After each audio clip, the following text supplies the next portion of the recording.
Pemirsa Kementerian Pekerjaan Umum dan Perumahan Rakyat atau PUPR memulai pembangunan rumah jabatan menteri di kawasan inti pusat pemerintahan Ibu Kota Nusantara. Sebanyak 36 unit rumah dinas menteri yang dibangun di lokasi Persil 104 dan 105 KIPP IKN. Seperti apa perkembangan pembangunan rumah dinas menteri di pusat pemerintahan Ibu Kota Nusantara? Saat ini kita sudah terhubung dengan Bapak Iwan Supriyanto, Direktur Jenderal Perumahan Kementerian PUPR. Selamat pagi Pak Iwan. Selamat pagi. Pak Iwan, sebelum kita bahas mengenai progres pembangunan perumahan untuk pejabat menteri, Pak, sebenarnya sejauh mana sih Pak sudah ada pembangunan yang dilakukan oleh PUPR di Ibu Kota Negara Nusantara, Pak? Baik, mungkin sebelum saya menjelaskan mengenai progres, perlu kami sampaikan bahwa pemerintah dengan anggaran APBN dalam pembangunan IKN ini pertama memfokuskan untuk pembangunan di area KIPP ya, kawasan inti pusat pemerintahan. Apa saja yang dibangun? Nah, yang dibangun fokusnya ada dua. Pertama adalah infrastruktur dasar dan prasarana dasar. Nah, infrastruktur dasar ini adalah pertama adalah konektivitas ya. Jadi adalah jalan, baik itu jalan akses dari daerah-daerah penyangga seperti Balikpapan dan sekitarnya, kemudian jalan-jalan logistik ya yang disiapkan, kemudian ada prasarana untuk penyediaan air baku dan pengendalian banjir, kemudian drainase, sanitasi. Kemudian kalau prasarana dasar ini adalah pembangunan yang utama adalah istana, baik istana presiden, wakil presiden, kantor kementerian, yang kita fokuskan baru 4 kantor Kemenko ya, ditambah mungkin kantor sekretariat negara, serta yang saat ini mungkin yang juga kita akan kerjakan adalah kaitan dengan hunian pekerja konstruksi. Sebagaimana arahan Presiden bahwa pembangunan di IKN ini harus dengan cara kerja yang baru, tidak menimbulkan kekumuhan, tidak ada rumah-rumah liar dan sebagainya. Dan untuk itulah yang sampai dengan saat ini itu sudah mulai berprogres. Ya, seperti kita lihat ada bendungan, Sepaku, Smoy, kemudian berikut juga intake-nya untuk penyediaan air baku, intake Sepaku dan sebagainya sedang dibangun. Jalan, ya ada jalan tol, kemudian jalan akses, jalan logistik di area KIPP ini sedang dibangun. Kemudian untuk infrastruktur air minum dan sanitasi saat ini juga sudah dimulai. Kemudian untuk perkantoran, baik itu istana dan sebagainya, perencanaan dan saat ini sudah dimulai pelaksanaan. Dan khusus untuk sektor perumahan, hunian pekerja konstruksi saat ini juga sudah mulai dibangun dengan progres sudah sekitar 70-75% terbangun. Dan saat ini untuk yang rumah jabatan, khususnya untuk yang menteri, saat ini sedang kita siapkan finalisasi perencanaannya untuk sudah berkontrak dan akan kita mulai pekerjaan fisiknya.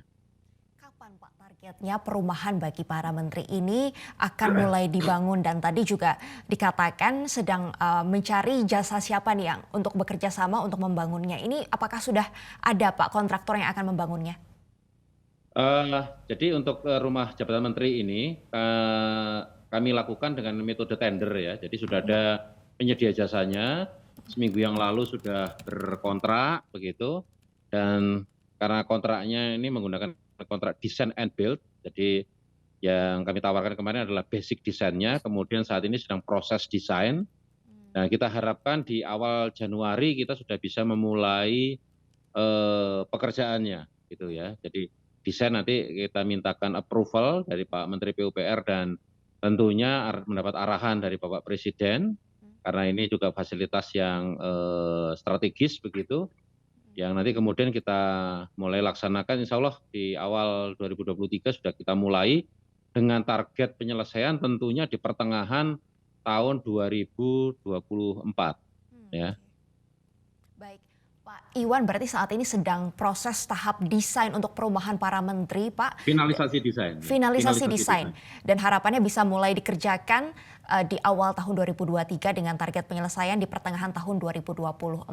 Pak, ini dananya apakah menggunakan skema APBN dan berapa anggarannya, Pak? Ya, ini menggunakan skema APBN murni ya, karena ini tahap awal yang memang digunakan APBN. Kalau secara anggaran ya untuk 36 unit rumah jabatan menteri, berikut kawasannya ya. Jadi bukan hanya rumahnya saja, tapi ini juga dengan kawasan yang konsepnya menggunakan gate juga gitu ya, single gate gitu ya. Jadi ini sekitar 550 miliar ya, hampir 600 miliar.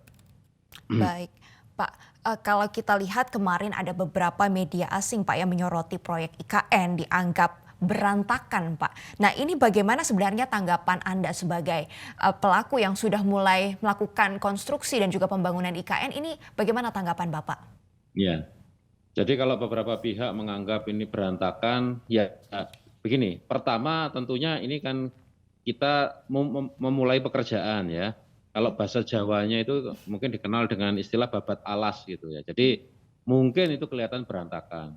Tetapi dalam pelaksanaannya dari sisi perencanaan, perizinan, kemudian penataan ruang dan sebagainya, ini sebenarnya sudah koordinasi lintas kementerian, lembaga termasuk dengan otorita, saya pikir sudah cukup well organized begitu ya. Baik, Pentahapan pekerjaan mana yang lebih dulu dikerjakan dan sebagainya. baik, Nah, tapi kami menyadari juga memang kita dihadapkan kepada waktu yang sangat cepat. Jadi target milestone pertama ini di tahun 2024 ini harus ada beberapa target yang harus diselesaikan. baik. Ya. Pak Iwan, apakah menurut Bapak ketika ini sudah mulai proses pengerjaan perumahan dan dibangun juga kawasan untuk para menteri dan juga pembangunan-pembangunan lainnya tadi Bapak katakan sudah dimulai, ini akan menarik lebih banyak investasi bahkan realisasinya itu bisa terjadi Pak? Iya, jadi kami mengharapkan begini, untuk mendatangkan investasi tadi tentunya investor tidak akan tertarik apabila misalnya dihadapkan pada lahan yang masih kayak hutan belantara begitu ya. Jadi kami pemerintah menyiapkan infrastruktur dasar tadi. Ya, Jadi artinya sudah ada jalan, kemudian sudah dilakukan land development misalnya. Jadi lahan-lahan yang didedikasikan untuk pembangunan apakah itu perumahan, perkantoran, kemudian untuk fasilitas pendidikan, rumah sakit dan sebagainya, itu kita siapkan sekarang. oke. Sehingga ini menjadi daya tarik untuk investor untuk segera menanamkan investasinya dan segera memulai pembangunannya, begitu. Baik. Nah, ini menjadi daya tarik. Termasuk kami menyiapkan tadi yang saya sebutkan, ada hunian pekerja konstruksi. Ini untuk mengantisipasi agar tidak terjadi perumahan-perumahan liar gitu ya, bedeng-bedeng ilegal gitu ya, yang membuat kondisi yang tampak berantakan tadi. Tapi ini menjadi satu tata kerja baru yang kemudian berada dalam satu lokasi yang terkondisi begitu ya. Ada Baik. fasilitas kesehatannya, ada fasilitas untuk akomodasi, kemudian ada tempat ibadah dan sebagainya gitu ya. Dengan Baik. ekosistem yang kemudian kita tata dengan ekosistem digital juga. Ya nanti ada cashless payment di sana dan sebagainya. Ini juga cara kerja baru yang kita implementasikan di sana. Baik Pak Iwan, harapannya dengan pembangunan yang terus berprogres di Ibu Kota Negara Nusantara ini semakin meyakinkan para investor untuk masuk dan segera merealisasikan investasinya. Pak, terkait dengan perumahan yang memang saat ini sedang berprogres dan sudah masuk tahap finalisasi desain Pak, ini boleh digambarkan nggak sih Pak seperti apa sih desain dari perumahan dan spesifikasi rumah untuk para menteri? Apa yang membedakan dengan perumahan yang ada di Jakarta untuk para menteri ini Pak? Ya, jadi sebagaimana lampiran dalam Undang-Undang Nomor 3 Tahun 2022 tentang IKN, jadi pemerintah telah menetapkan ya, baik itu untuk hunian ASN dan Hankam, baik itu berupa rumah tapak dan rumah susun. Nah, khusus untuk rumah jabatan menteri atau pejabat tinggi negara setara menteri, nah ini telah ditetapkan ini luas dari luas bangunannya sendiri adalah 580 meter persegi ya. Di atas lahan 1.000 meter persegi. Nah, seperti itu. Kemudian kalau spesifikasinya tentunya konsep bangunan yang kita kedepankan adalah green and smart housing gitu ya. Jadi mulai dari mungkin ada sistem sensor, kemudian konsep green building kita terapkan ya, ada efisiensi energi dan sebagainya, termasuk bangunannya yang canggih juga dilengkapi dengan IT dan sebagainya gitu ya. Demikian. Baik, Pak tadi Bapak katakan luas bangunannya ini 580 meter persegi dan lahannya ini 1.000 meter persegi. Pak, ini untuk satu menteri dan kalau untuk total 36 rumah yang akan dibangun ini berarti luasnya berapa nih Pak? Ya, jadi khusus untuk rumah jabatan menteri ini yang 36 ini ada di 2 kafling ya, Mbak, ya. Jadi ada di 2 kafling yang, masing-masing ini memang nanti dengan, landscape sekitarnya ini sekitar 10 hektar gitu. Oke, 10 hektar Pak luas totalnya ya Ya, Pak ya? kurang lebih ya. Karena ini Baik. juga nanti ada bagian-bagian karena lokasinya kan juga sangat berkontur ya gitu ya. Mhm. Ya, ada beberapa riparian, kemudian ada embung juga itu elemen air, jadi kurang lebih segitu. Ya. Baik Pak, apa tantangannya? Tadi Bapak katakan ada kontur yang memang, harus diakali untuk bisa membangun perumahan tersebut. Tantangannya seperti apa Pak? Ya, ini sebenarnya tantangan sekaligus sebagai apa ya, tantangan yang menarik juga Mhm. sebenarnya ya. Jadi kalau konsep yang kami kembangkan adalah, bangunan ini juga nanti ada akses ya, akses yang kontur ini kita manfaatkan. Jadi rumah-rumah nanti yang akan kami bangun di punggung-punggung bukitnya gitu. Jadi Oke. di atas begitu, kemudian nanti alur jalan ada di bawah gitu. Di Mmm. bawahnya lagi nanti ada embung dan sebagainya gitu ya. Jadi ada elemen air di situ. Sehingga dari rumah tersebut itu akan kita bisa melihat view yang menarik gitu ya. Mmm. Jadi jalan ada di bawah, jadi potensinya sudah pasti nggak akan banjir Mmm. gitu kan. Jadi batas kafling antara jalan dengan rumah nanti adalah jalur-jalur drainase. Jadi nanti air dari apa, dari kalau hujan deras misalnya, dari perumahan air turun masuk ke drainase. Ini juga nggak akan menggenangi, jalan.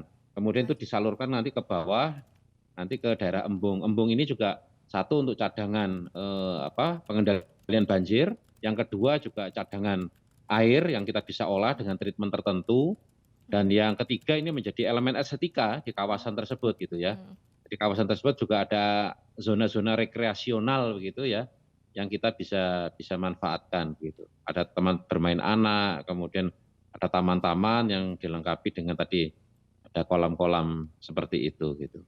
Jadi Baik ini menjadi Pak. tantangan untuk kita kita kita kelola, kita desain gitu yang sangat menarik gitu ya. Seperti itu. Baik, Pak Iwan tentunya ini menjadi, kita juga penasaran nih Pak menunggu bagaimana hasil desain dan juga konstruksi yang akan dibangun untuk, rumah para pejabat menteri di ibu kota negara Nusantara Pak. Sukses, sehat selalu, semoga ini mendatangkan lebih banyak Terima kasih. kepercayaan bagi para investor dan juga untuk investasi segera terrealisasi. Terima kasih Pak Iwan Supriyanto, Direktur Jenderal Perumahan Kementerian PUPR. Selamat kembali bertugas Pak.